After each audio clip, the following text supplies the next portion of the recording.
Podem se sentar, meus irmãos. Abra, por favor, a sua Bíblia.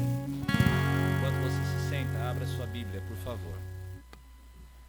Na segunda carta de Pedro, capítulo 3, versos 17 e 18. Segunda Pedro, capítulo 3, versos 17 e 18. Quando nós falamos a respeito do final dos tempos, o fim do mundo, a volta do Senhor Jesus, Apocalipse, que imagens vêm à tua cabeça? E mais importante, que reações essas imagens despertam em você? De que maneira que a certeza de que Jesus vai vir mais uma vez impacta a sua vida de maneira prática? Nós vamos ler então esse texto de 2 Pedro, capítulo 3, versos 17 e 18, esperando que esse texto nos estimule. Estimule a mim e a você, a nós perseverarmos juntos na graça, enquanto nós estamos a caminho do fim. 2 Pedro, capítulo 3, versos 17 e 18. Portanto, vocês, meus amados, visto que já sabem disso, tenham cuidado para que não sejam arrastados pelo erro desses insubordinados e caiam da posição segura em que se encontram. Pelo contrário, cresçam na graça e no conhecimento de nosso Senhor e Salvador Jesus Cristo.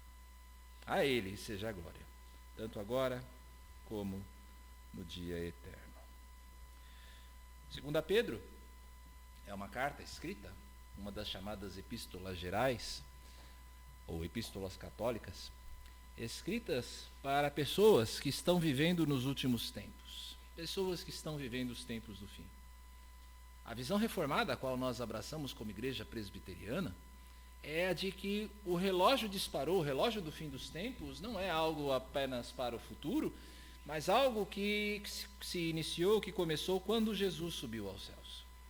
Uma vez que a obra de redenção foi consumada e Jesus está nos céus agora intercedendo por nós, à mão direita de Deus Pai, os tempos do fim já começaram. Nós já estamos vivendo os últimos dias. E quando nós afirmamos essa verdade, seja dentro da igreja, seja fora dela, as pessoas têm reações distintas diante da certeza de que nós estamos vivendo os tempos do fim. E não se engane, mesmo aquelas pessoas que não creem absolutamente em nada, elas têm essa expectativa de que um dia todas as coisas terminarão. E a reação delas pode ser uma dessas três que eu vou citar aqui. Algumas dessas pessoas, ou talvez a maioria delas, são movidas pelo terror, pela incerteza diante daquilo que está por vir.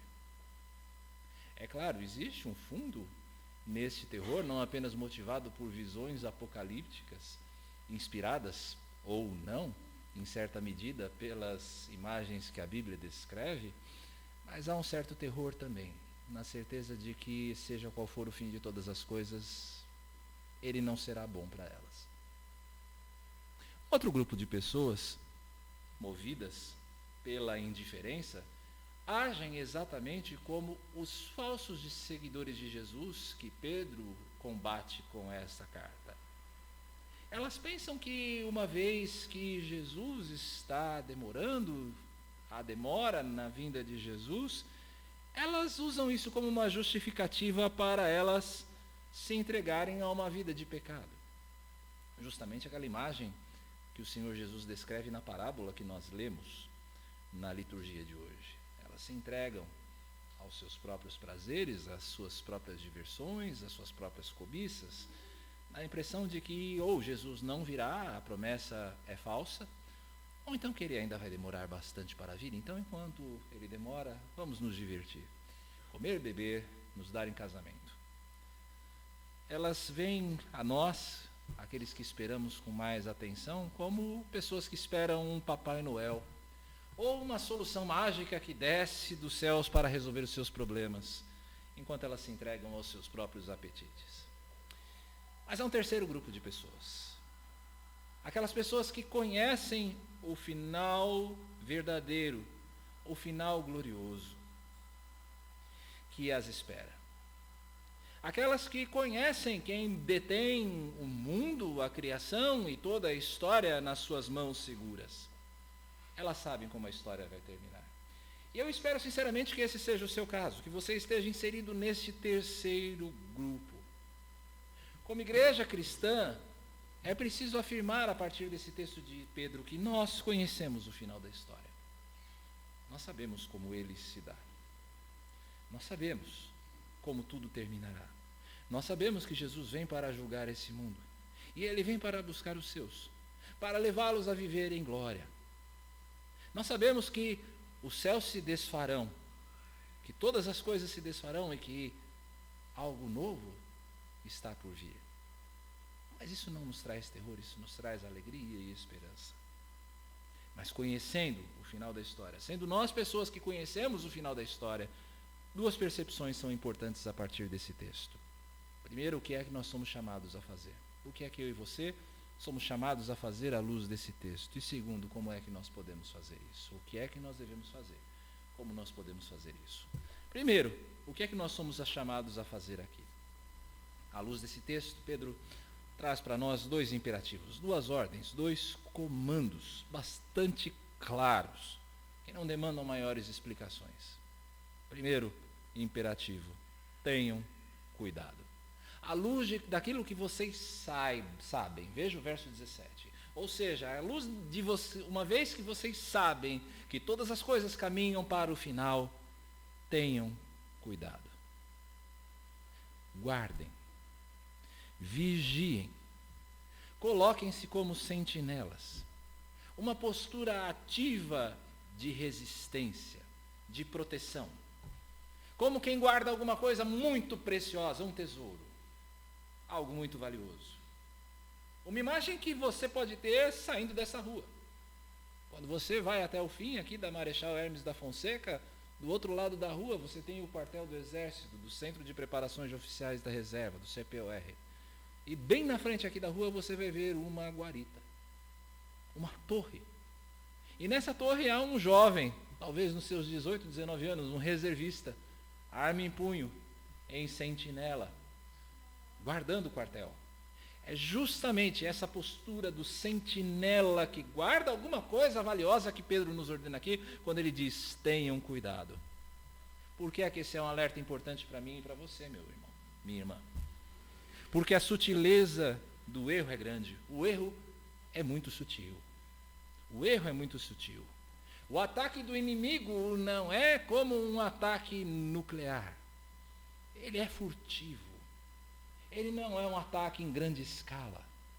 Ele é um ataque que se assemelha a uma infecção, que entra no seu corpo e pouco a pouco ela vai tomando até dominá-lo completamente.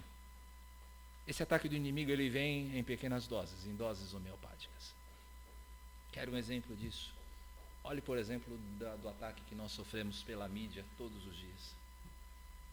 A pressão através de produtos culturais os mais diversos, música, cinema, séries que você vê na Netflix, pela liberação das drogas. Você já reparou como o usuário de maconha nos filmes é sempre o cara bacana, o cara legal? É sempre assim.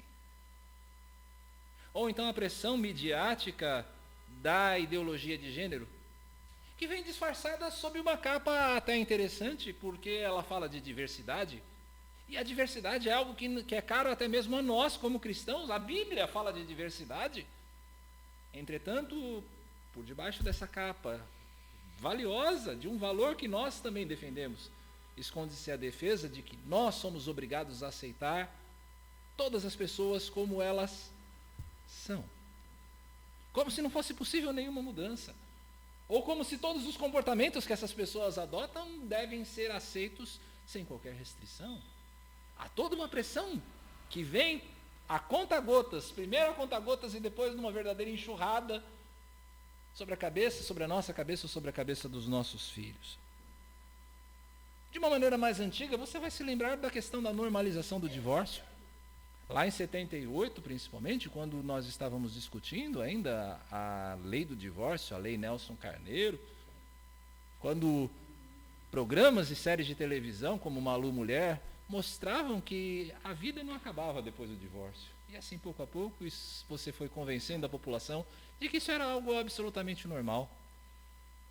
O sexo pré-marital, entre namorados, o famoso test drive, a ideia de que você não pode se casar com alguém sem experimentar antes, porque no final das contas, você pretende viver com aquela pessoa para o resto da sua vida. Como você vai fazer isso sem você experimentar? O mais catastrófico, meus irmãos, é que estas coisas que eram antes impensáveis, não eram impensáveis apenas fora da igreja, elas eram impensáveis principalmente dentro. E nós começamos a perceber manifestações as mais diversas de dentro da igreja, de que todas essas visões começam a se tornar absolutamente normais, aceitáveis. Como se a palavra de Deus tivesse mudado, ou nós tivéssemos que atualizar a palavra de Deus, para que ela se encaixe nesse molde da cultura de hoje em dia. Nós devemos ser vigilantes porque o erro é sutil. Nós devemos também ter cuidado, sermos vigilantes por causa da tentação do senso comum, algo que vem até mesmo da ideia que acabamos de trazer. Porque se a maioria das pessoas aceita todo tipo de prática, todo tipo de vida, todo tipo de valores, por que não nós? Essas pessoas que abraçam todos esses valores que acabamos de citar, elas parecem tão felizes, tão bem-sucedidas, nada parece acontecer a elas. Por que então nós, como igreja, precisaríamos ser a palmatória do mundo, chatos? Parece fazer sentido aquilo que as pessoas estão dizendo. Nós somos traídos pelo nosso próprio senso comum. É aquilo que o texto descreve como ser arrastado. O texto fala, olha, tenham cuidado para que vocês não sejam arrastados com a maré. Nós entendemos, meus irmãos, que o cristianismo ele está dentro da cultura. E assim deve ser. Nós não podemos viver encastelados. Não é isso que o Senhor nos ordena fazer. Não dá para você ser sal e luz no mundo estando separado dele. O cristianismo ele está dentro da cultura, ele está envolvido pela cultura, ele participa da cultura, mas nós precisamos nos lembrar que o cristianismo é, acima de tudo, uma manifestação contracultural. Nós somos a verdadeira contracultura.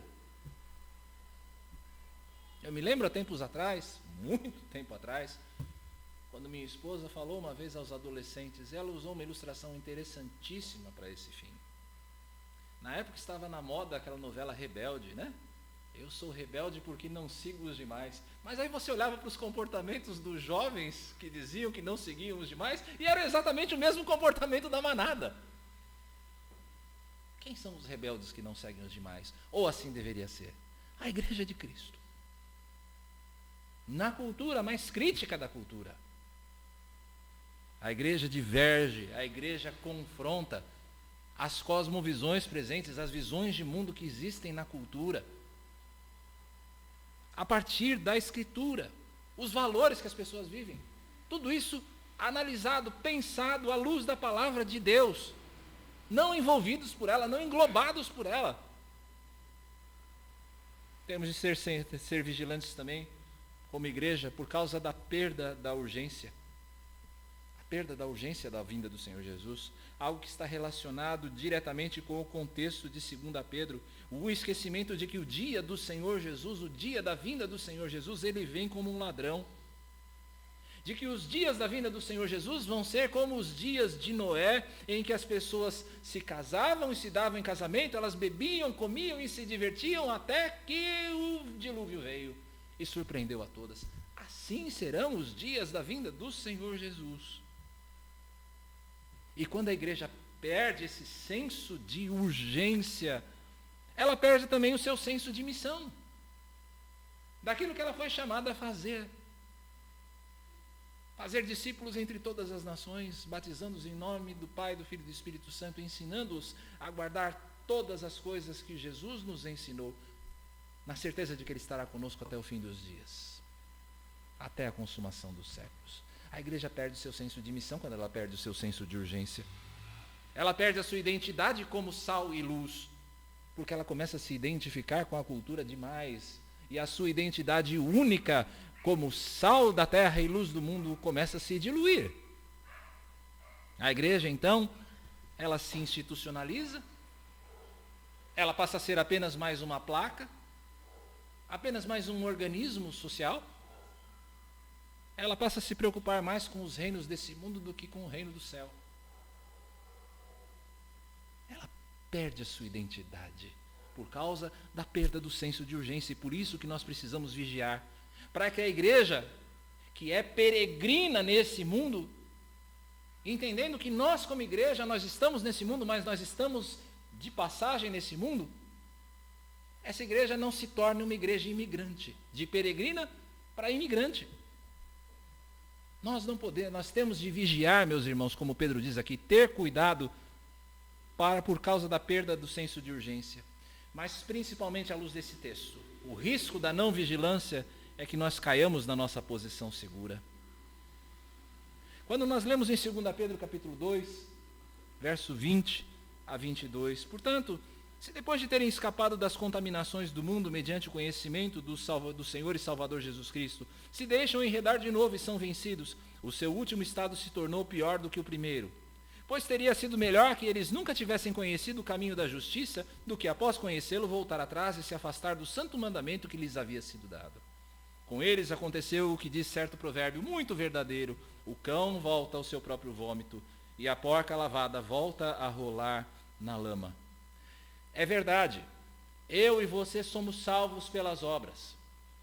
Somos salvos pelas obras.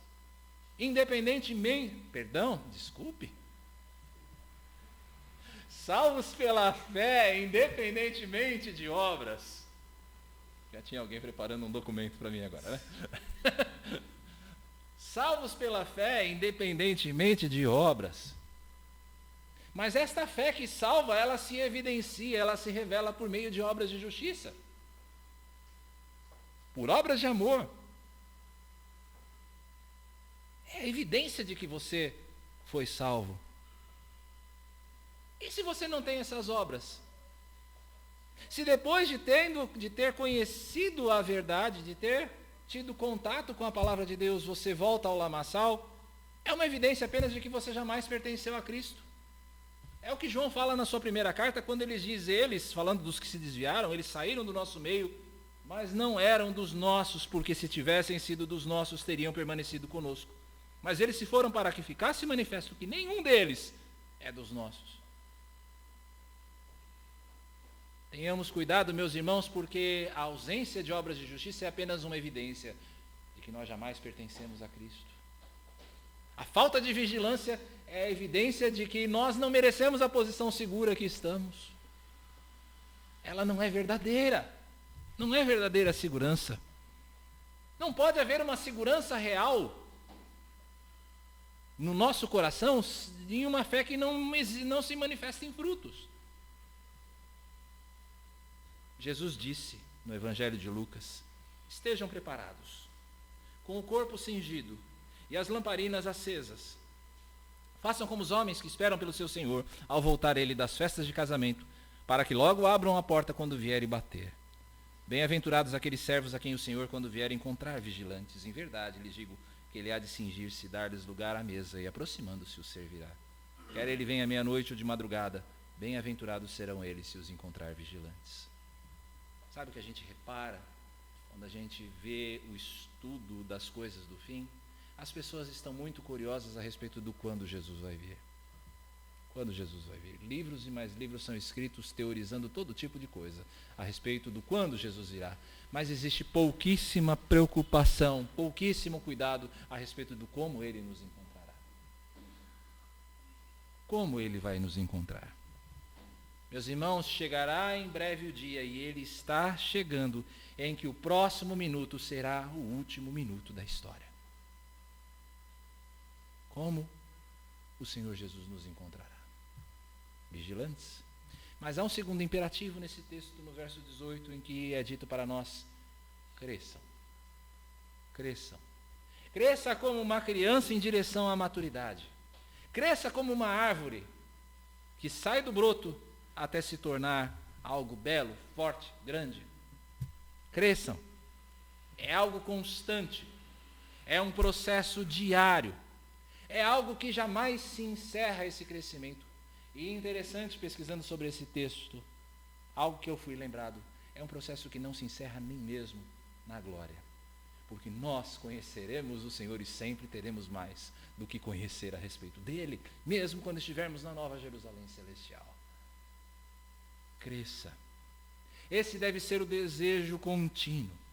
Deve ser a aspiração mais profunda. Deve ser o investimento mais certeiro de todo crente. Cresça. É a atitude revelada em 1 Pedro 2:2, quando Pedro nos diz: como crianças recém-nascidas, desejem o genuíno leite espiritual, para que por ele lhes seja dado crescimento para a salvação. Desejem esse crescimento como uma criança deseja leite. Se você tem filhos, você sabe do que eu estou falando. O berreiro que a criança faz quando ela quer leite, não é verdade? A criança berra de fome. E esse mesmo desejo você tem que ter de crescer no Senhor, através do genuíno leite espiritual. O alvo, como nos diz Efésios 4:11-16. E ele mesmo concedeu uns para apóstolos, outros para profetas, outros para evangelistas e outros para pastores e mestres, com vistas ao aperfeiçoamento dos santos para o desempenho do seu serviço, para a edificação do corpo de Cristo, até que todos cheguemos à unidade da fé e do pleno conhecimento do Filho de Deus, ao estado de pessoa madura, à medida da estatura da plenitude de Cristo, para que não mais sejamos como crianças, arrastados, olha o mesmo texto de Pedro, arrastados pelas ondas e levados de um lado para outro por qualquer vento de doutrina, pela artimanha das pessoas, pela astúcia com que induzem ao erro.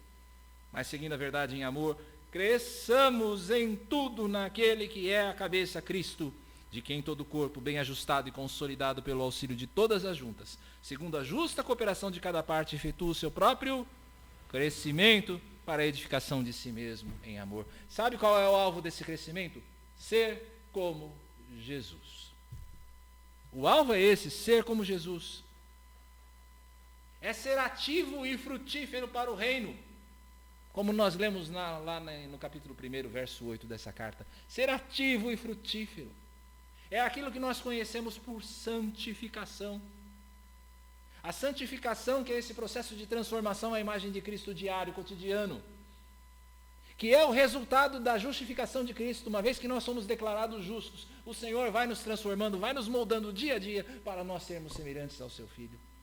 Nós necessitamos desejar isso profundamente, todos os dias. Essa tem que ser o nosso maior desejo, essa precisa ser a sua maior aspiração. E quanto a sermos como crianças, afinal de Jesus nos diz para que nós cresçamos aqui, mas ele também não nos diz para nós sermos como crianças? Sim, seja como uma criança. Seja como uma criança na dependência de Jesus Cristo, tal qual uma criança depende dos seus pais. Seja como uma criança na ausência de malícia, no amor não fingido, mas jamais seja como uma criança para o mal. Jamais seja como uma criança para a inatividade no reino de Deus. Eu tenho um filho de 3 anos de idade, outro de 11. E uma das medidas da saúde do meu filho é se ele está crescendo. Se o meu filho não cresce, há um problema com ele. Eu quero saber o porquê. Por que é que ele não cresce? É muito bonitinho vê-lo ali, pequenininho, mas eu preciso vê-lo crescer. Seja como uma criança no reino de Deus, sim, na dependência do Pai, na ausência da malícia, mas crescimento é algo saudável. Irmãos, crentes progridem. Eu sou melhor que ontem, mas não tão bom quanto eu vou ser amanhã. Eu sou justo e santo aos olhos de Deus, a Bíblia diz isso, mas todos os dias eu me reavalio à luz da palavra. Todos os dias você tem de ser movido ao arrependimento, à transformação cotidiana. Melhor que ontem, não tão bom quanto você vai ser amanhã. Sal fora do saleiro, luz num lugar alto, cidade sobre o monte, procedimento diferenciado em relação à cultura.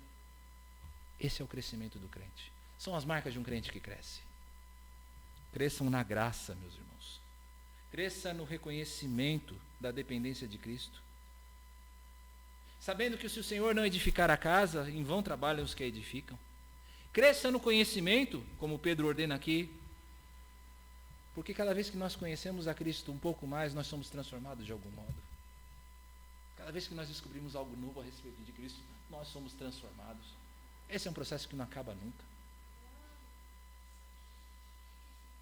Não busque um conhecimento intelectivo apenas, acadêmico de Cristo, mas um conhecimento relacional, aquele conhecimento de andar juntos. Meus irmãos queridos, organismos vivos crescem. Se eles não crescem é porque eles estão morrendo. Esse crescimento é algo natural, é algo não fabricado. Mas para Pedro, isso é um imperativo. Cresçam. Espera aí, mas como é que eu concilio isso? Se o crescimento é algo natural? Se eu não posso dizer para os meus filhos cresçam? Então, como é que eu posso fazê-lo? Como eu posso crescer? Como eu posso vigiar e crescer? Primeiro a gente precisa pensar a vigilância. Por mais vigilante que você seja, por mais atento que você esteja, você ainda é alguém falho. Por mais que você vigie, por mais que você se esforce, você ainda vai falhar. Porque você é falho. Você é limitado. Tome, por exemplo, o próprio Pedro. Senhor, olha para esses outros 10 que estão aqui. Eles podem abandonar o Senhor. Mas eu jamais vou abandonar o Senhor. Você acha que Pedro estava querendo enganar Jesus? De maneira nenhuma. Pedro estava sendo absolutamente sincero. Eu tenho absoluta certeza que naquele momento Pedro estava dizendo no seu coração: eu vou vigiar para que não seja eu. Eu vou tomar cuidado, Senhor, para que não seja eu. Mas a gente sabe o que aconteceu, não é verdade? Aí o tempo passa. Pedro prega aquele belíssimo sermão no Pentecostes e você diz: agora vai?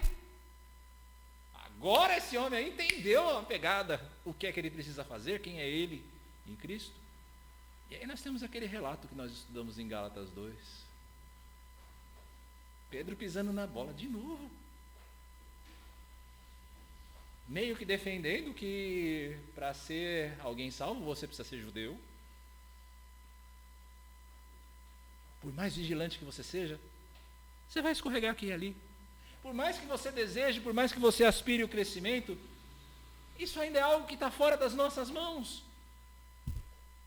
Você não pode dizer a si mesmo: cresça. Eu não posso dizer aos meus filhos: cresçam.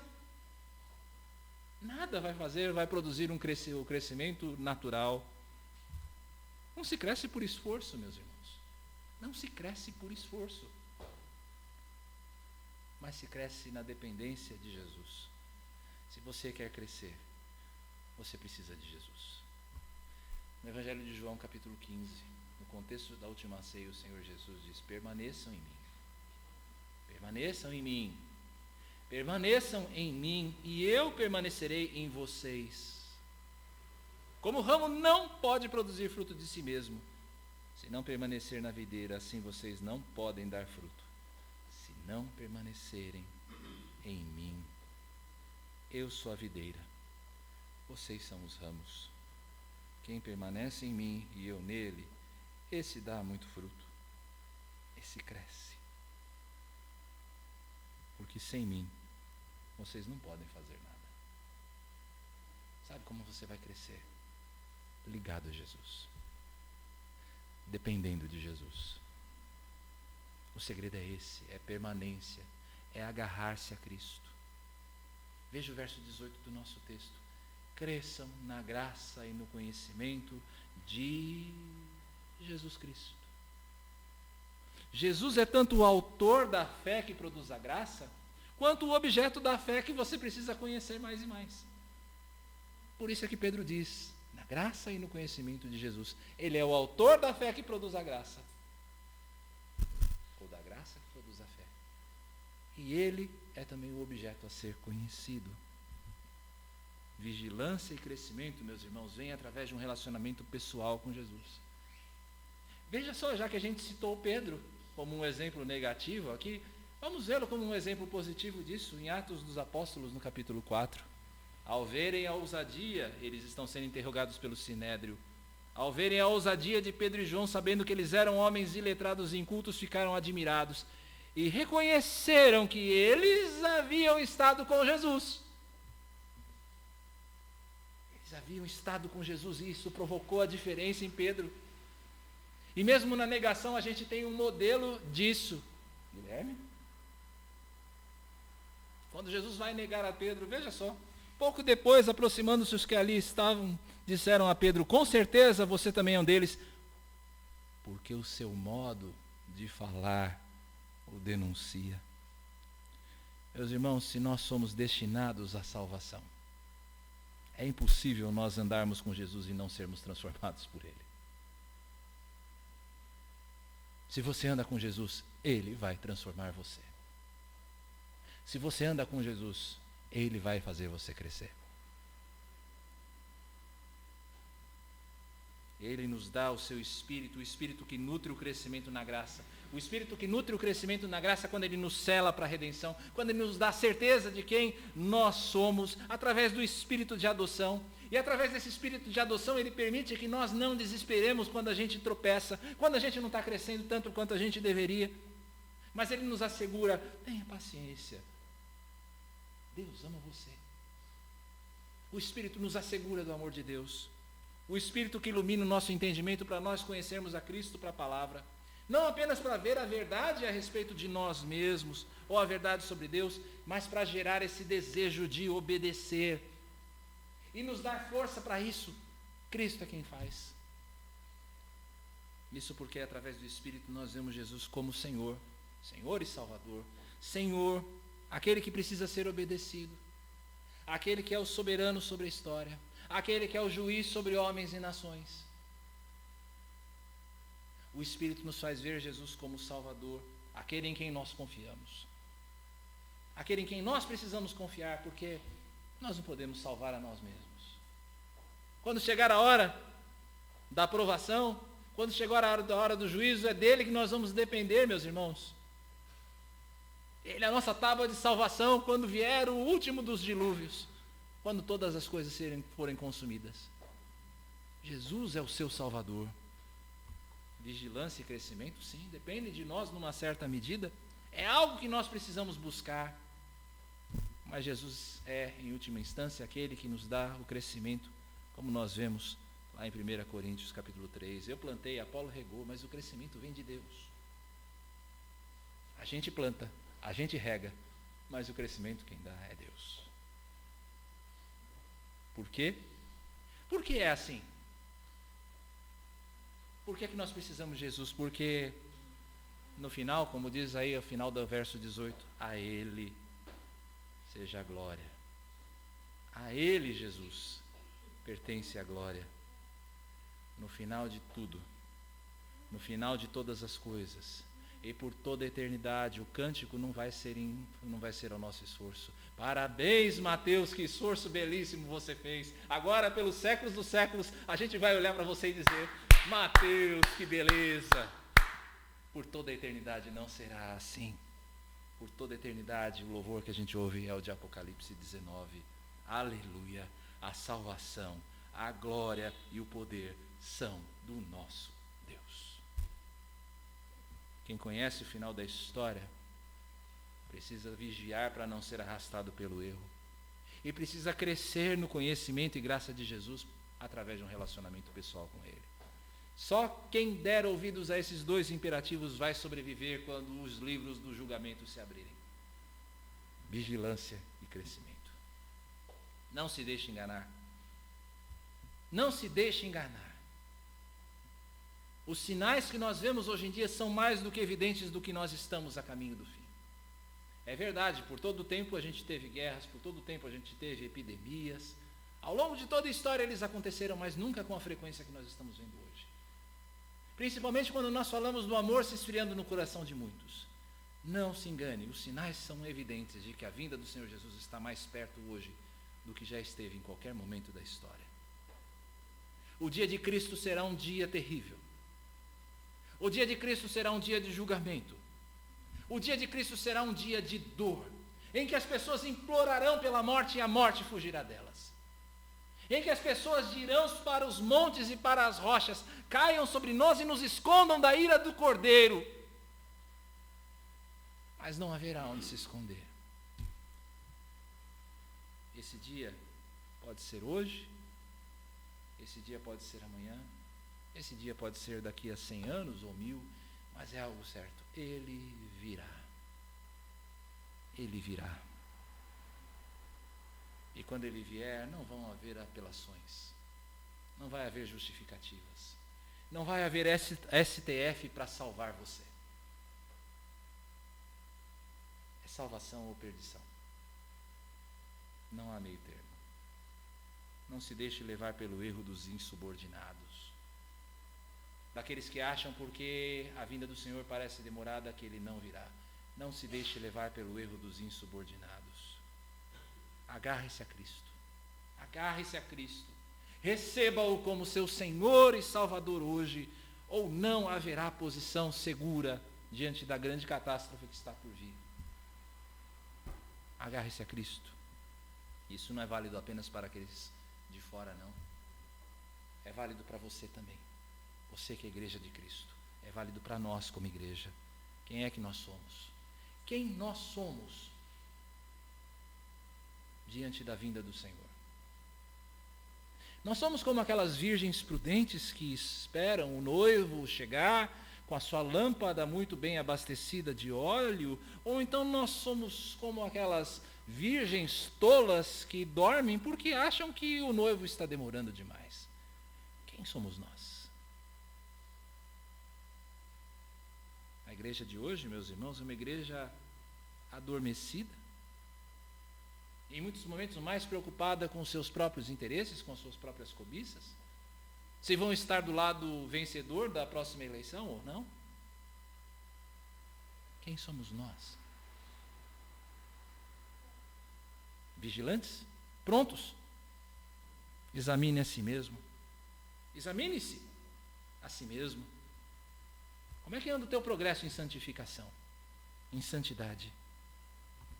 Há pecados ainda que você precisa abandonar, que você sabe que você precisa abandonar, práticas, coisas que você pensa, coisas que você vê, coisas que você ouve, coisas que precisam ser abandonadas. Mas até hoje você relaxa porque, bem, o meu Senhor está demorando, ainda dá tempo. Há pecados a serem abandonados, meu irmão, minha irmã. Há uma consciência crescente acerca do poder, da justiça e da misericórdia de Deus. Você tem sido levado a amar mais o Senhor a cada dia, a partir do que você aprende sobre Ele, sobre o que Ele fez por você? Progresso em santificação? Você tem amado mais os seus irmãos? Demonstrado mais amor a eles? Demonstrado mais amor às pessoas em geral?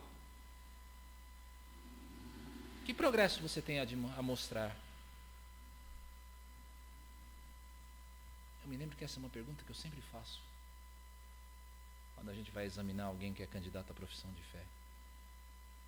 Algumas vezes perguntam, né, quais são os 5 pontos do calvinismo,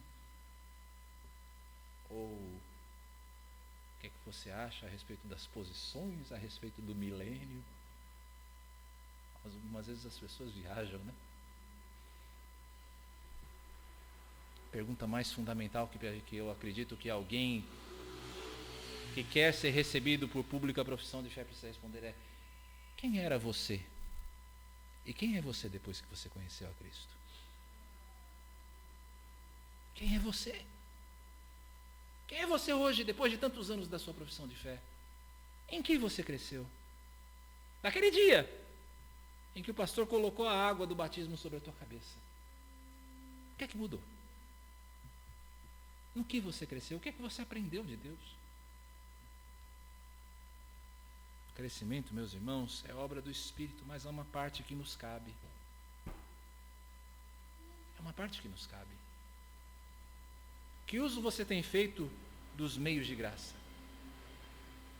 Já que você depende de Jesus, como você tem buscado os meios que Ele deixou para nós, para que você possa crescer mais nele, ligar-se mais a Ele? Meios como a oração, meditação na palavra, comunhão com seus irmãos. Que valor você dá à reunião do corpo de Cristo? Eu quero dizer a você que está acompanhando esse vídeo aqui, não sei se ao vivo, quantas pessoas tem ao vivo aí? Dá para ver? Quantas são? 5 pessoas que estão nos acompanhando ao vivo. E outras que vão nos acompanhar depois na gravação. Deixa eu dizer uma coisa para você, meu irmão. Se você não conhece nenhuma igreja, e você está tomando um contato com o Evangelho, ótimo, você é muito bem-vindo. Faça uso desses vídeos. Mas se você é alguém que pertence ao corpo de Cristo, deixa eu te dizer uma coisa, não existe culto online.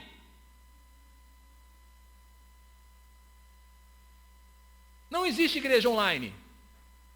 Existe transmissão no culto. Que nós fazemos para beneficiar pessoas que ou não podem estar aqui, ou que estão tendo um primeiro contato com isso que a gente chama de igreja. Agora, se você é um crente, o teu lugar é aqui. Porque isso é meio de graça. É meio que Deus te deu, que Jesus deixou para nós, como igreja de Cristo, para nós crescermos a imagem dele. Sabe como é que nós crescemos? Nós crescemos como corpo. Porque quando eu abro Apocalipse 7, eu não vejo pessoas isoladas, cantando a Jesus Cristo, com palmas nas mãos, com vestes brancas. Eu não vejo pessoas isoladas, eu vejo um povo. Se você negligencia a união do corpo, você está negligenciando o seu próprio crescimento. É por isso que o autor de Hebreus diz, não se deixem de se congregar, quanto mais o dia se aproxima. Não existe crescimento sem nutrição. Isso é verdade para uma planta. Eu tento plantar aqui umas plantinhas para colocar na escada aqui da Antioquia. Mas não tem aquilo que já as pessoas chamam de dedo verde, né? Tem gente que se pegar uma semente e jogar no meio de uma mão de pedra, aquilo brota. Eu não sou assim. Mas é verdade para uma planta que se você não nutrir aquela planta, ela morre, ela não cresce. Quanto mais com a tua vida com Cristo. Irmãos queridos, oremos para que o Senhor nos permita